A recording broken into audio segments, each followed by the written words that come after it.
Nona, welcome back. Thanks, Carey. I always love spending time with you. Yeah, we get to hang out in a bunch of different contexts, but this podcast being one of them, it's a lot of fun. So I want to start here. You have expertise in online marketing. You've had a highly successful career at Meta, formerly Facebook. You have written books on social media and social ministry. You lead a large movement about racial justice and racial reconciliation. So how does someone with your credentials at your level of career actually struggle with comparison? Like, do you not just graduate at a certain point? Like, but that's a real issue for you, right? Oh, man. It really is. And I think there's the fallacy that, we often walk into the successful chapter that a person's life is on, and we just assume that's their whole story. And so I think a lot of times, people they see the so-called glitz and the glam and the resume, and it's like, you must be the most secure person on earth because of what you've achieved and done. And yet I had to really wrestle with the fact that I was an insecure person. And I think the moment that became really clear to me is at the start of the pandemic. I mean, I think all speakers, yourself included, I'm sure, we had a great year lined up that year, right? Like, oh yeah, calendar, it was fantastic. You should have seen my plans. Oh, it was going to be, listen, the word I used to describe that year is it was going to be lit. Like, I was releasing 2 books. I was speaking on multiple continents. It was going to be amazing. But then, my whole calendar got canceled, like most people's. And I happened to be on Instagram one morning, and I caught a glimpse of my news feed, because normally I just go straight to my comments and respond. But I caught a glimpse of my news feed, and there was a friend of mine, another preacher, another speaker, and she had a post about this amazing women's conference she was going to be speaking at. And the conference usually meets in person, but it was going virtual because of the pandemic. And I saw it and I was like, oh, that's really cool. Well, I scrolled a little bit more and I saw another post from another friend who was speaking at this conference. And I was like, okay, that's great. And I scrolled a little more and I saw another friend, and then it was another friend and another friend. And it got to a point where, I was like, look, I know all of the speakers. I know the host. And I felt something on the inside of me, and it was just not good. And I began to ask questions like, why wasn't I invited? Why was I overlooked? Why was I not good enough? And it was in that moment, Carey, that I heard the Holy Spirit ask me a different, more important question. He said, Nona, why does it matter? And I had never, ever considered that question when I was, drowning in those, feelings of inadequacy and all of that. And it was that question that made me have to face myself. And the Lord really spoke to me and was like, Nona, you're insecure. And that, I'm telling you, was like a slap in the face, because if you would have told me at that point that I was insecure, I would have been like, no, I know what the word of God says about who I am. Look at all that I've done and all that I'm doing. I'm not insecure. But it was that moment that made me have to realize, you know what? There's something on the inside of me that's causing me to see somebody else's success as my failure. And I need to explore this. So yeah, I had to start there. So was it that much of a shock? Like, because I've insecurity has been part of my journey over the years, and I'm getting better at it. I think in my 30s was much more of a live wire than it is right now, but it rears its beautifully ugly head from time to time. So you would have said up until that point a couple of years ago, it's like, no, I'm terribly secure. Like I'm good. That's what it seemed like to you? Yeah, like I was one of those people that, I would see other people succeed and I would be like, good for you, go forth, may God enlarge your territory. What I realize now, though, in retrospect, is the reason why I was able to respond that way is because I had a commensurate level of success. Like in many ways, I could Mhm. see their success Mhm. and not be threatened by it because we were like on the same footing. So it wasn't like, oh, they're getting ahead of me, they're doing more than me, there's something else that they've achieved that I haven't. As a matter of fact, Carey, I mean, I talk about this a lot in my new book. I've been in an executive role since I was 23, and so I've Mm. always been ahead of the curve. Like, I've been So on. you're up and to the right Oh fast. yeah, yeah, yeah. Mhm. So it was never an issue of somebody's doing more than me.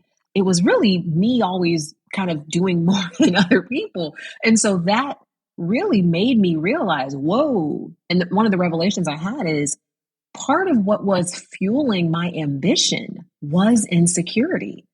I didn't realize it until Mm. that moment. Like I thought that what was fueling my ambition was just a desire to succeed, but no, Carey, what was fueling my ambition was insecurity, and that's why I achieved so much so soon. It was a moment of introspection for sure. How did you discover that? How did you figure out that, oh, that's insecurity? Why was that not just a bad day where you're like, all right, I Yeah, got it. Let's yeah. move on. Like this obviously was a soul search Oh for you. yeah, it was. But part of it, a huge part of it, was some insight that truly the Holy Spirit downloaded to me. So to give you more context on that moment when the Holy Spirit was like, "Why does it matter?" When I heard the Lord say, "You're insecure," my response was, "I'm not insecure." Like I said, look at all I've done. I know what your word says. But then the Lord said something really profound. The Lord said, "Nona, you're like so many people. You think that insecurity is about ego. You think it's about self esteem. But insecurity has nothing to do with your ego or your self esteem. Insecurity is a function of what your identity is secured to." And I was like, Mm. what does that even mean? And when I thought about that, what really took me back to my early career and my early ministry is I realized that the reason I was insecure is because I had secured my identity to my job title. I had secured my identity to being, the youngest preacher in this context. I had secured my identity to other people's approval of me. And that's what made me insecure. And I didn't realize it because I had the affirmation. Like I had the people celebrating me. So it was never a moment where I didn't have that until it got pulled Mm. away. That's when the insecurity was highlighted because now the thing that I had secured my identity to, the approval of other people, was withheld.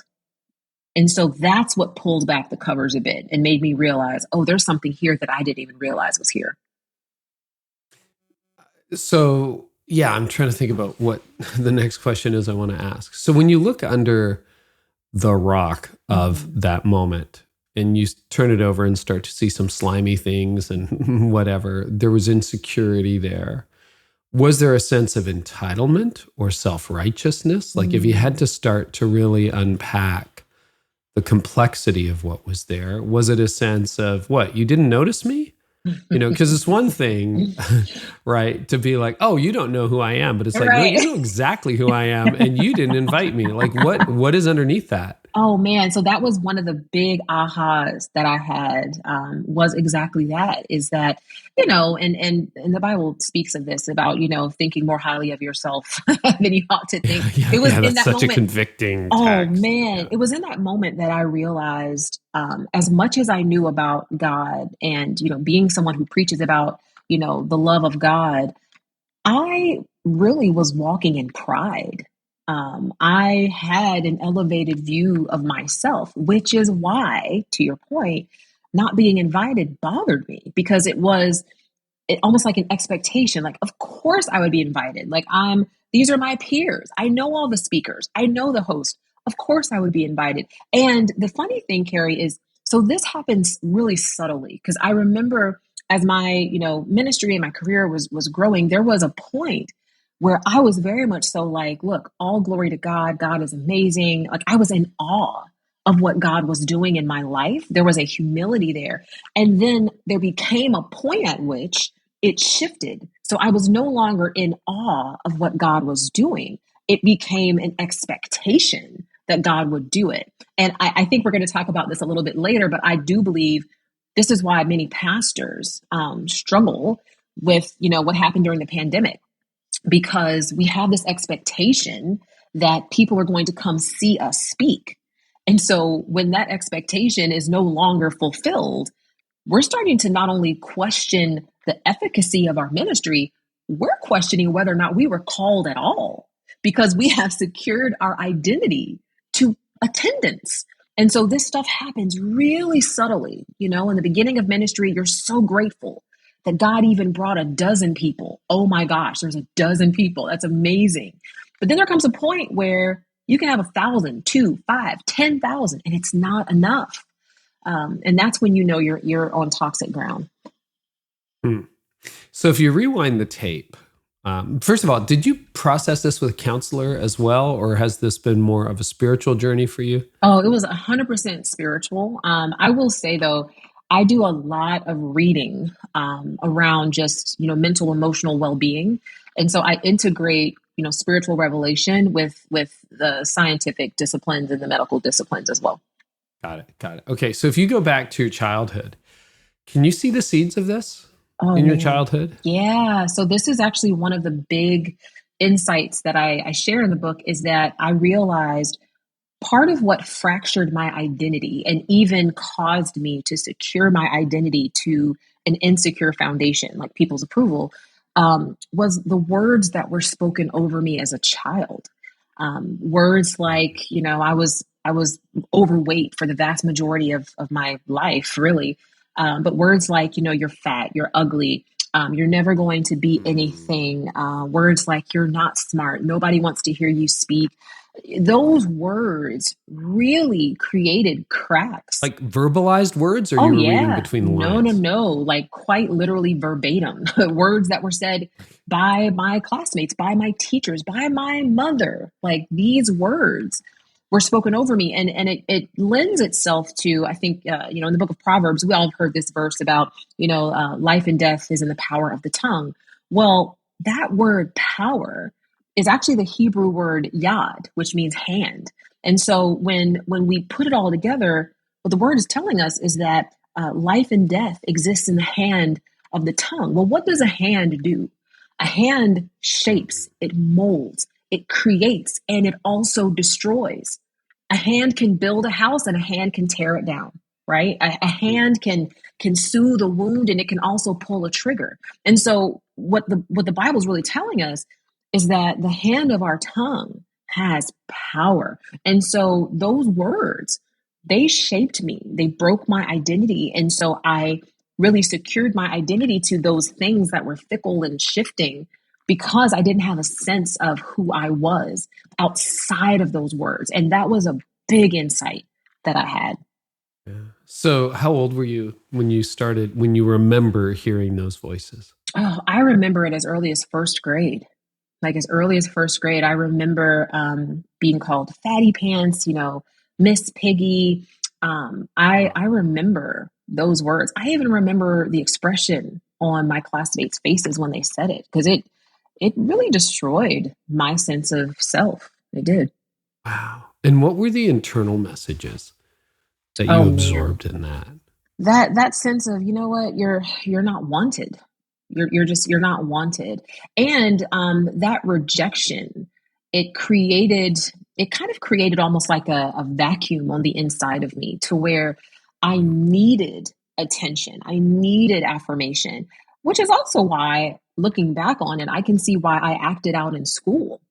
There were some other things happening in the home that were not good, and I acted out in school because I had a void of attention and worthiness. And so since I couldn't get the affirmation I wanted, which was, hey, you're a good kid, you're smart, you're capable, I just decided to be the class clown just so I could be seen.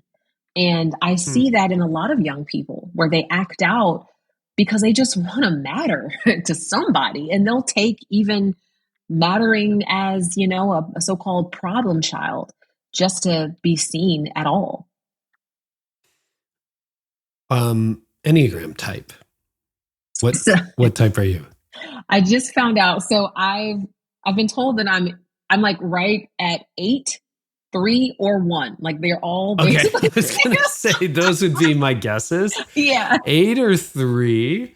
Because there's a bit of a performer under there. And listen, for the record, Ian Cron has spent too much of his precious time trying to figure out whether it was an 8 or a 3, but we keep landing on 8.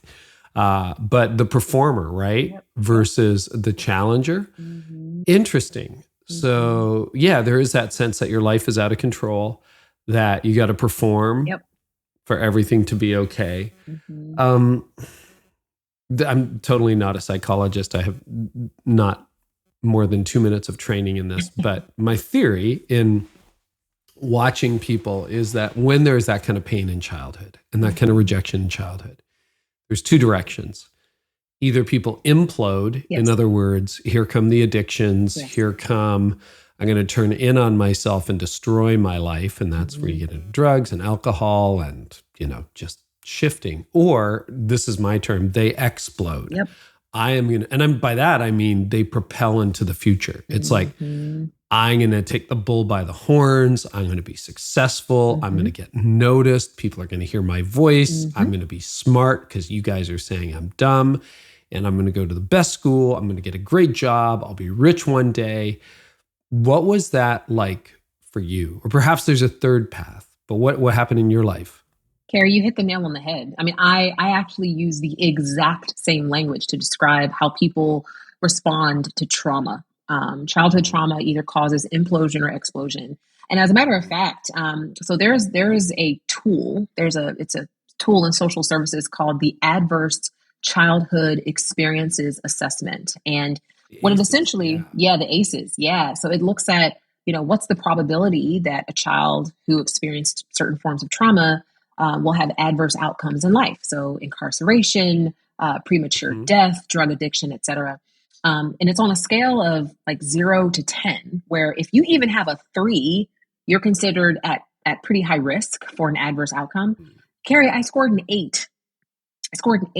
So the fact that I'm even sitting here having this conversation with you is nothing but a miracle. It's proof of God's existence. But I bring that up because this idea of explosion, that's exactly what I did. Like, I very easily could have imploded, could have been drug addicted, could have been incarcerated. There's so many things that could have happened. But instead, I turned that trauma into the fuel for my ambition, which goes back to what I mentioned earlier. Well, you've been on top since 23. I mean, right? Age 23. And before that, like, I graduated from high school at the top of my class, full academic scholarship to the University of Florida. I was president of multiple student organizations while at the same time a microbiology and cell science major heading to pre-med. I was doing all of this, graduated, went to corporate America, on all these boards.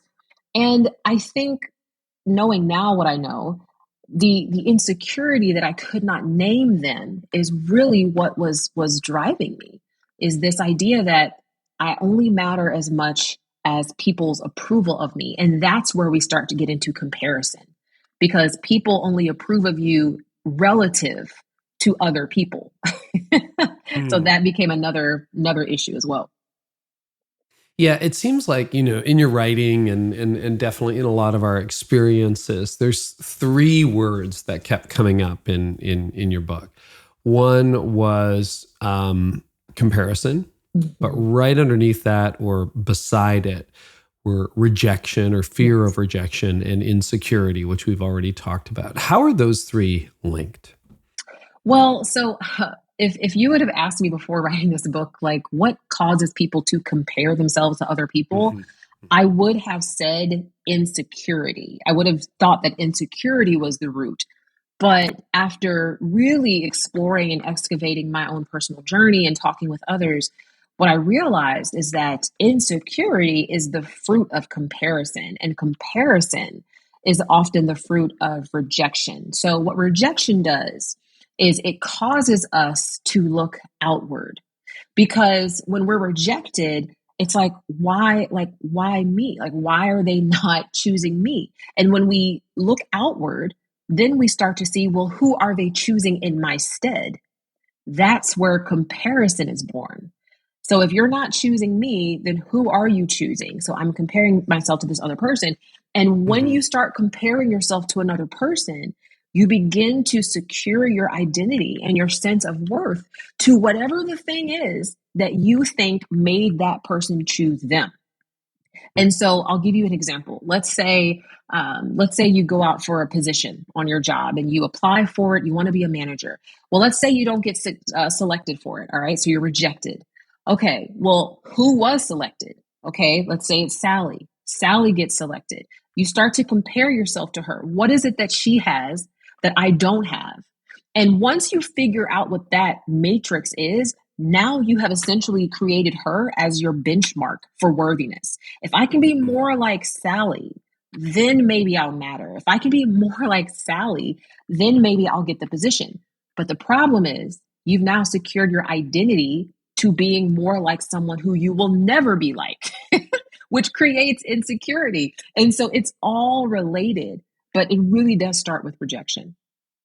I'm really glad you tackled this in the book head on, Nona. And I want to be a little bit gentle with the question because as a guy, I'm sure I'm going to get it wrong. But you do talk about a Brazilian butt lift. Yes. That you did. All right. I'm going to keep the question really short so I don't step in it. But if you can take that as a cue, why don't you tell us? Because I mean, body image is such a big issue, and it's an image for issue for women. I think it's an image for guys. Can you tell us about that season Absolutely. in your life? Yeah. So I mentioned earlier how, throughout my childhood, I was overweight. I was called a lot of names. Now layer on top of that, the fact that I'm a Black woman. And so, there is a slightly varied standard of beauty for a Black woman as there is for a white woman. And that's just, kind of how it is. As a Black woman, beauty is typically viewed through the lens of, having certain voluptuous parts of your body, right? Well, my dilemma is I was basically given my dad's chest and my mom's butt, and they're both flat. Okay. All right. So for me, this idea of having curves, it just wasn't in the cards. And so not only was I overweight, but I didn't have any curves. The only curves I had, honestly, Carey, was my stomach.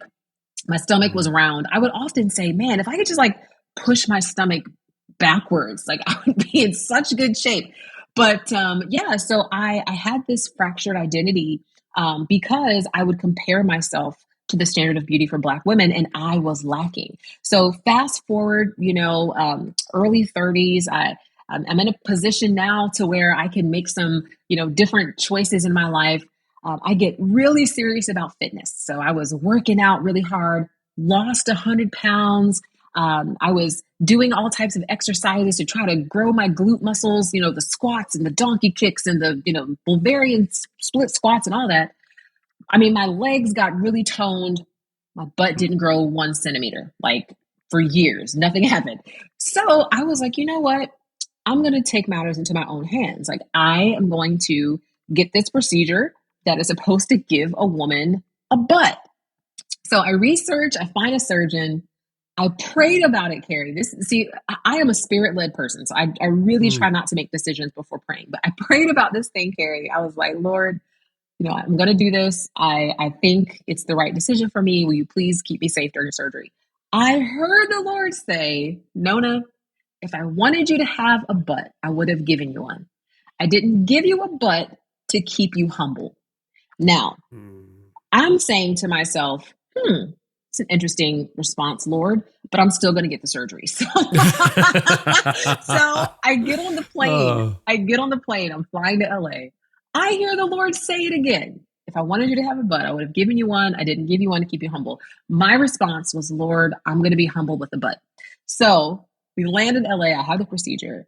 No lie, within 6 months. Not just any procedure. No. Which doctor? Well, yeah. So I found out who the Kardashians doctor is. They actually have several, but there was one in particular that I found that specializes in this Brazilian butt lift procedure. So had the procedure, loved the results. I'm like, yes, finally I've arrived. Within 6 months, Carey, 6 months, my butt dissolved. Within 6 months. And the reason is it's just transferred fat. And so when I started working out again, the fat burned. It dissolved. And so I realized, but it was such an instructive experience because I realized once it all happened, all I could do was laugh. First of all, God said, don't do it. First of all, God said, don't do it. I can save my money. But second of all, I realized that what was prompting me to do that again was comparison born insecurity and this feeling of rejection because I didn't have the so-called ideal body type for a Black woman. And so, yeah, that was a funny experience, but it taught me a lot about myself. So, and I want to be very sensitive in the shaping of this question, but body image is a big issue for women. Yeah. And there's, body shaming and acceptance of your body, but you've been very public about your weight loss journey too. I mean, if you follow you on social as I do, you'll post, this is me 10 years ago, this is me today. How do you navigate healthy self-acceptance with a healthier lifestyle? I don't know whether that's the right way to say it, but do you know what I'm driving at? Like, because there's a certain sense in which you're loved the way you are. Like you weren't less loved when you were 100 pounds or whatever that was, heavier. And yet there's also health. And as somebody who's always struggled with those extra 20 pounds my entire life, I understand the health implications. There is, I'm sort of past the beach body phase of my life. I kind of missed that one, but I understand that. I think God's responsible for the quantity of our life, how many years we have, but I'm responsible to some extent as steward of the quality of my life. So I do all those squats and push-ups and cycling and all that stuff because I want to have some stewardship of my life. So how do you balance that? Because there's self-acceptance and then, and fitness can become an obsession too. It can be yet another striving like, oh, you see me now? Look at how great I am. Now you have to accept me. So how do you navigate that? Oh man, it's all about motive. Like I think motive really, really matters. As we're trying to, get free from toxic comparison, we have to begin to investigate what is the motive for what we're doing. When it comes to health and fitness, I'm at a place now where my motive is, I love the way you said it. My motive is I want to steward my life such that the quality of my life honors God. I can't control the quantity, but the quality, I want it to honor God. And so my motive is I want to be fit and healthy so that I can, have a great life with my kids and, actually enjoy physical activities and not feel drained and exhausted at the end of the day.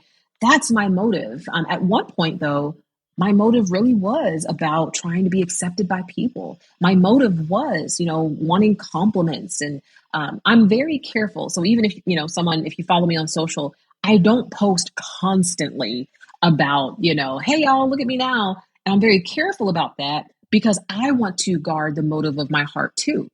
So I'll post as encouragement, like, hey, if I can do it, you can do it. Let me show you where I've come from. Usually it happens because somebody will make a comment like, oh, you skinny girls don't know what it's like. And I'm like, what's skinny? Let me show you me. But I think motive is really important. And this is where we have to be just super self-aware. Like, what is it that's motivating this? I've even taken down posts or stories and things if I realize that the motive for posting it was somehow about, making myself great or trying to be accepted by people. I will take it down because I don't want to feed that part, which I know it will grow if I feed it. So yeah, that's what I would strongly recommend is just always think about what's the motive for this? What am I trying to accomplish with this? And is this going to take me in a healthy direction or is this going to simply keep me in bondage to my insecurity? What is your approach to sifting your motives? Because I find I'm very good at lying to myself. I'm very good at trying to convince myself that, that was so altruistic. And then it's like, no, it wasn't. You're just a selfish whatever. Yeah. How do you sift your motives? So one of the ways that I do it is, so for example, when it comes to like what I post on social, I'm always trying to help people either develop or grow. I'm trying to encourage them in their faith. I'm trying to point them to God. I'm trying to keep the attention off of me and really put it on them and on God. If I start to see a bunch of comments, for example, that are all about me and how great I am, and oh my gosh, Nona, you're amazing, and Nona, you're this, that, and the other, I will say, that's not really what I was going for. And I'll pull it down. Now, there are times where I'll post something and I'll just like make fun of myself. So I'll post like a funny reel and it's like intended to make fun of myself. But I look at the comments, and if people start to ascribe value to me when my intention was to ascribe value to God or to encourage them or to make them think, then I'll know, okay, something was off there. And I try to ask myself before I do just about anything, okay, if no one applauds this, if no one celebrates this, if no one is grateful for this, will I be okay? Because if I'm expecting a response to what I'm doing, then my motive is probably off. Okay, so here's a theory for you, back to the insecurity question. I've wondered about this for years, but I'm just going to say it as a statement. You respond, agree, disagree, nuance, whatever. But here's a statement. Pastors are more insecure than business leaders. True? False? Agree, disagree? Take it. I love this question, Carey, because I've thought so deeply about it. And kind of like, what I said earlier, I think the pandemic really, in my mind, exposed a tremendous amount of insecurity in pastors. So much so that I remember we were maybe, 6-7 months into it. And, that's like a 2-year thing, but we're 6 or 7 months into it. And pastors were like, can't wait to get back to church. And it was one of these things where I was like, you can't wait to get, like, are you not like gathering? Like, what's happening? Are you not using technology?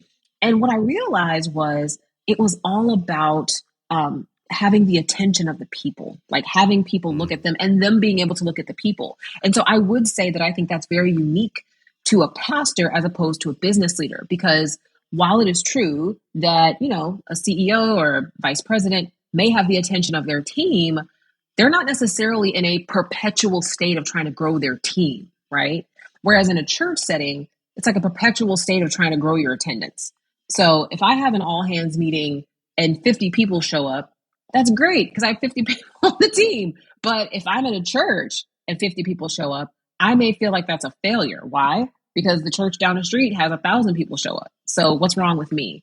So I definitely would agree with that. And I think it's something that we're going to have to deal with very seriously. That's why a lot of pastors, unfortunately, have resigned, I think. Well, you work in the business world, like literally at Meta, where there's probably a handful of Christians in the mix. And then you're in churches all the time. You and your husband lead a church in Florida, et cetera, et cetera. But, when you look at the average makeup or psychology of someone in Silicon Valley, and then you look at the average church leader, what are some of the differences you see in terms of their psyche, self-talk, fragility, et cetera, et cetera? So I'll put it into 2 buckets, and it's 2 personas. So on the one hand, I think you have people who are insecure in their leadership. And on the other hand, you have people who are secure in their leadership. I would say that across those 2 personas, there's no difference to whether it's, tech or, church. And what I mean by that is what I've seen is if you have a pastor, for example, who has a very fragile identity to where it's all about the attendance, they may constantly want to check the stats and the numbers and, what's attendance like and what's the giving like and what's all this like, because they've secured their identity to those numbers. Similarly, I've noticed I have colleagues who have secured their identity to their stats and statistics as well. So if our monthly active users goes up, they feel great. If it goes down, they feel horrible. Similar with a pastor, if attendance is up, they feel great. If it goes down, it's horrible.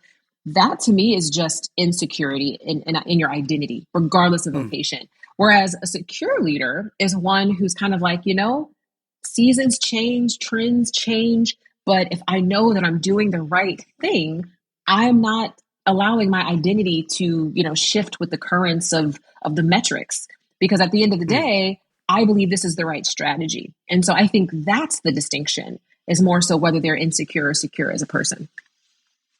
No, that's really helpful. So I'm also thinking about generations. So, I'm reading the stats on Gen Z and TikTok, and usage is through the roof. I mean, compared to Instagram or Facebook, it's 2, 3, 4, 5x. Yeah.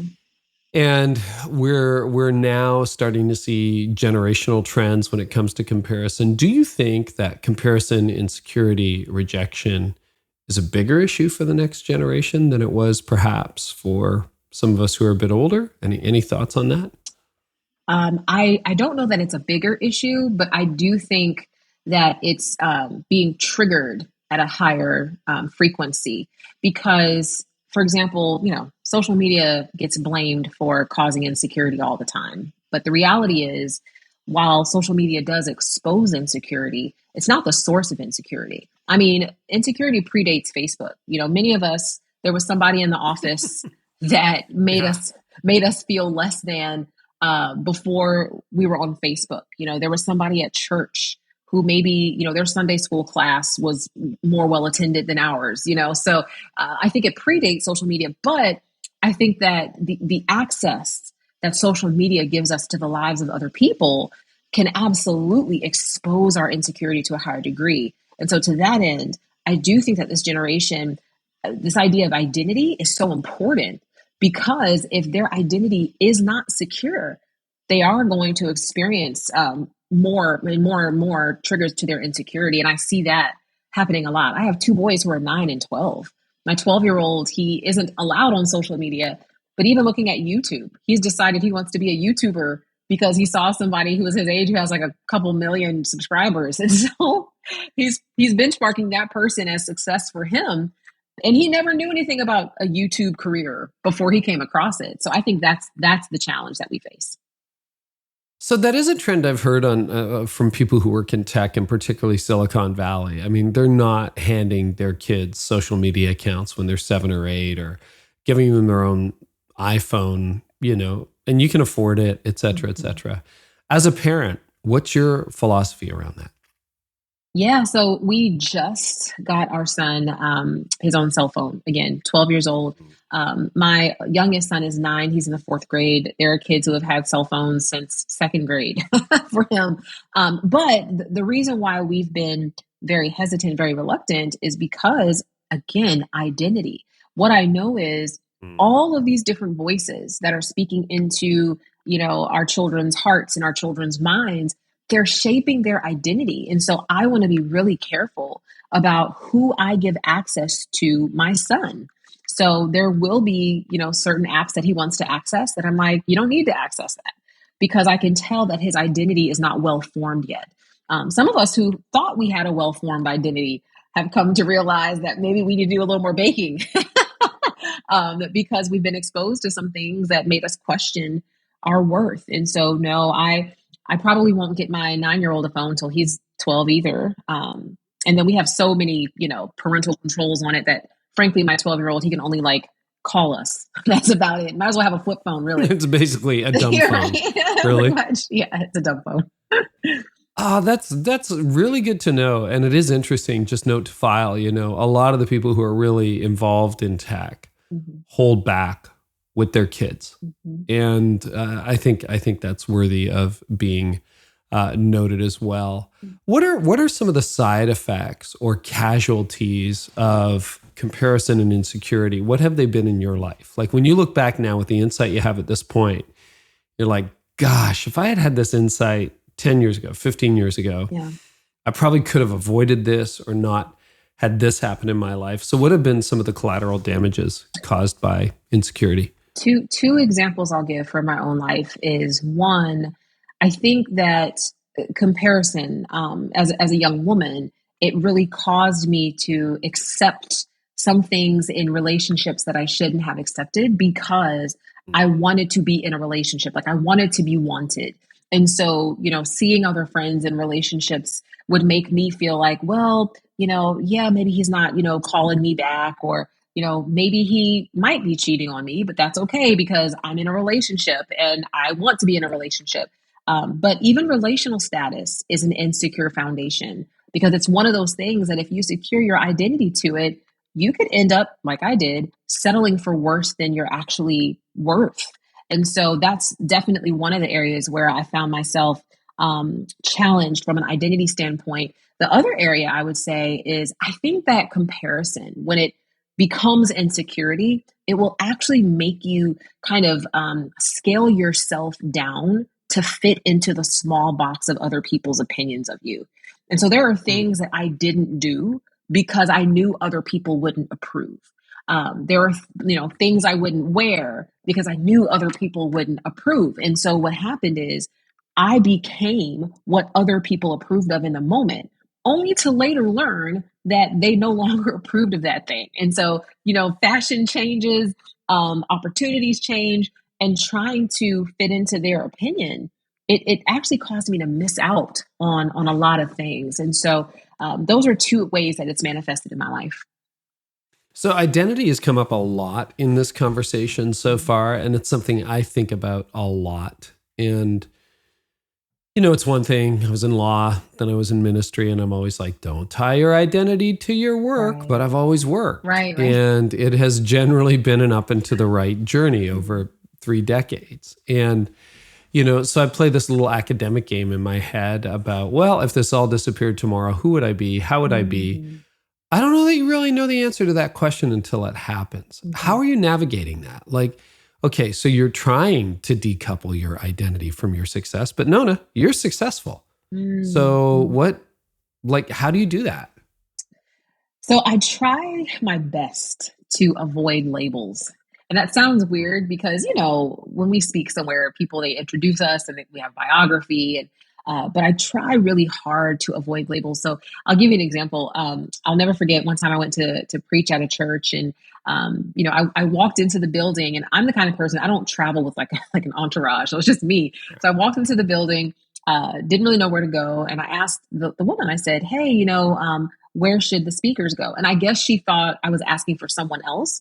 And so she responded in a very just like dismissive way. Oh, just go down that hall down there and somebody will tell you what to do.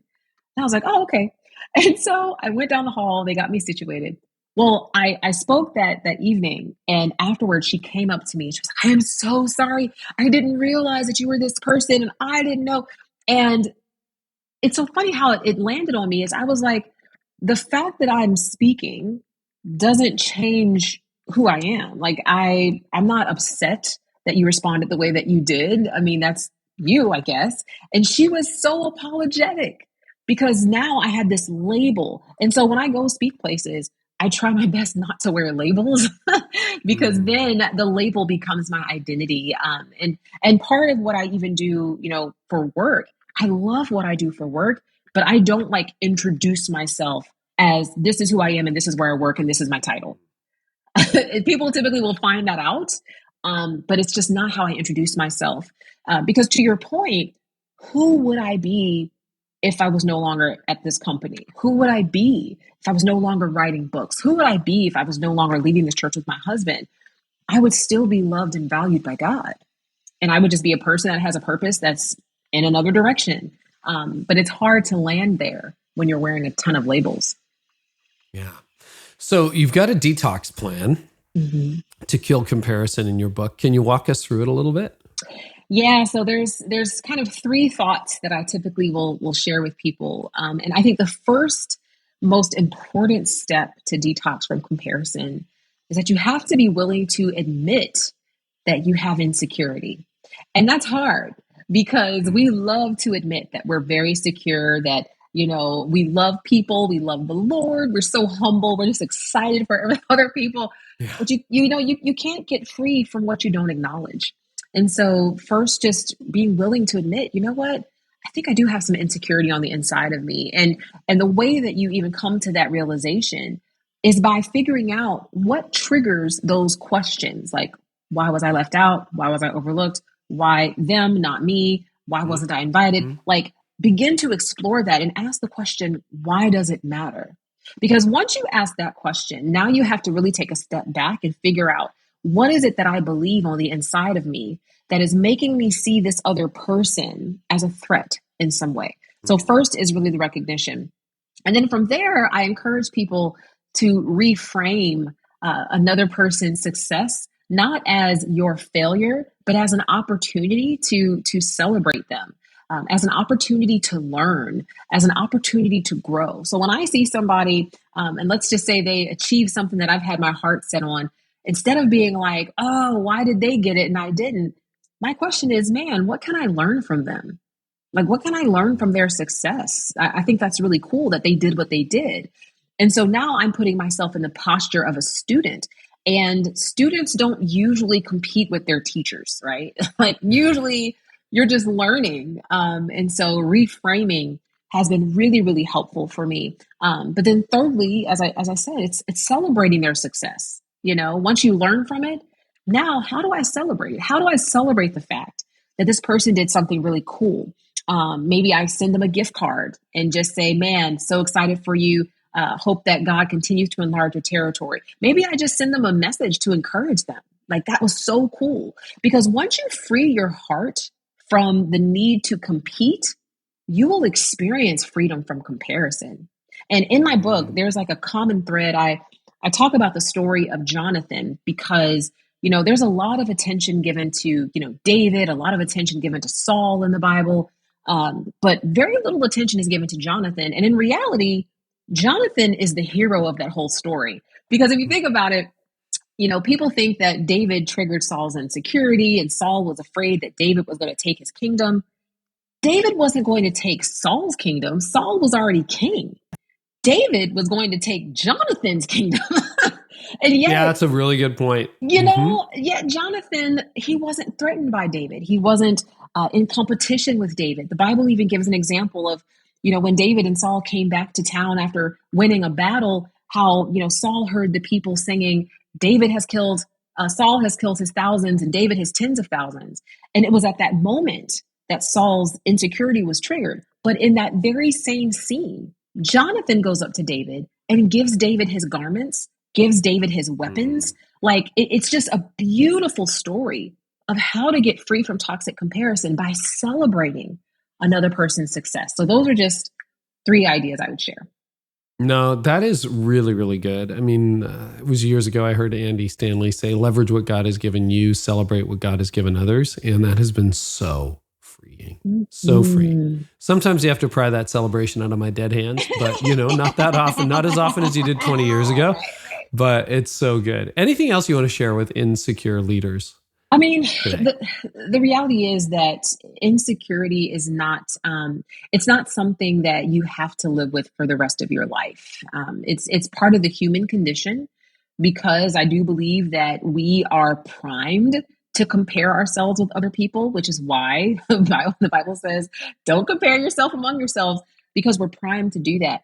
But the last thing I would offer is that there's really 2 types. There's 2 outcomes to comparison, because all comparison isn't bad. Like, honestly, when I lost my 100 pounds, it was because I was comparing myself to a woman I saw on YouTube who had lost 100 pounds. She was my weight when she started. She lost 100 pounds, and she inspired me that it was possible, because before then I couldn't imagine losing 100 pounds. So one of the outcomes from comparison is inspiration. And that very word means to breathe air in. But the opposite is also true. Comparison can lead to expiration. And that's what happens when you exhale air out. And that's what happens when you die. Your purpose dies, your identity dies.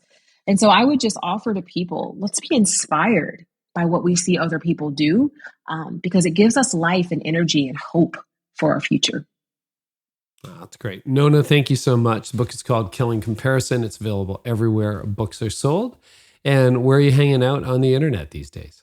I am hanging at Nona, not Nora, on Instagram, YouTube, as well as Facebook. You can find me there. And then nonajones.com/killing comparison as well. Great. Nona, thanks again. I so appreciate you. Thanks, Carey. Thanks so much for watching the Carey Nieuwhof Leadership Podcast on YouTube. If you haven't subscribed yet, do so. Share it with a friend and leave us a comment. And I've got 2 things I want you to do before you sign off today. Number 1, if you're a church leader, would love for you to go out and visit hegetsuspartners.com/Carey. Click on the link, because here's what's happening. There's a $100 million campaign going on, basically sharing the gospel with the world. And if you become a partner for the He Gets Us campaign, here's what happens. People who are interested and respond to the ad get connected to your church. It's an opportunity for you to enter into dialogue, have a conversation with them, people who are really authentically exploring Christianity. So go to hegetsusportners.com/Carey. And also, if you haven't yet checked out the Art of Leadership Academy, make sure you do so.